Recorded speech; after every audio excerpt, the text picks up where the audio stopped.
جفاف العين، يا ترى ايه أعراضه، أسبابه وعلاجه؟ الأعراض: بتحس إن عينك بتحرقك أو كأن فيها جسم غريب أو محمرة أو في أحيانا زغللة مؤقتة أو شكشكة أو تقل في عينك أو ما بقتش عارف تطول شوية في بصك للموبايل أو في القراية.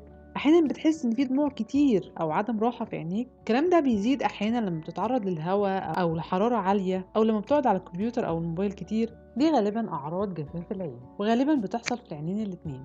طب يا ترى ايه أسبابها؟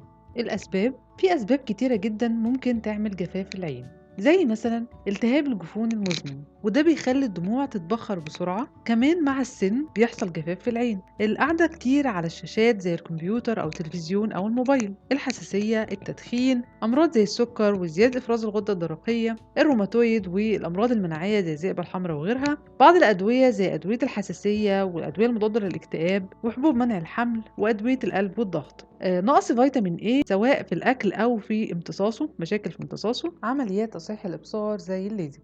طبعا الدموع مهمة جدا في تغذية العين وترطيبها وعامل من عوامل النظر، فالعلاج عندها هيعتمد على ان انا احاول اعوض الدموع دي اما بقطرات بديلة للدموع artificial tears على حسب درجة الجفاف. ممكن نزود لزوجة القطرات دي، حتى ان ممكن ندي جل او مرهم، ويفضل لو كان العلاج لفترات طويلة ان احنا ناخد قطرات تكون خالية من المواد الحافظة. والاهم من كل ده ان احنا نشوف ايه اسباب جفاف العين ونحاول نتجنبها او نعالجها. لو الأسباب نقص فيتامين A فنحاول ناكل حاجات فيها فيتامين A زي الجزر والفواكه والخضروات الملونة. ناكل أسماك وحاجات بتحتوي على أوميجا 3 علشان نعوض الطبقة الدهنية اللي موجودة في الدموع. نشرب مية كتير، عامة شرب المية كتير مهم للصحة العامة ومهم برضو للعين. ونتجنب في الوقت ده حاجات زي الليزك أو العدسات اللاصقة اللي هي الكونتاكت لينس.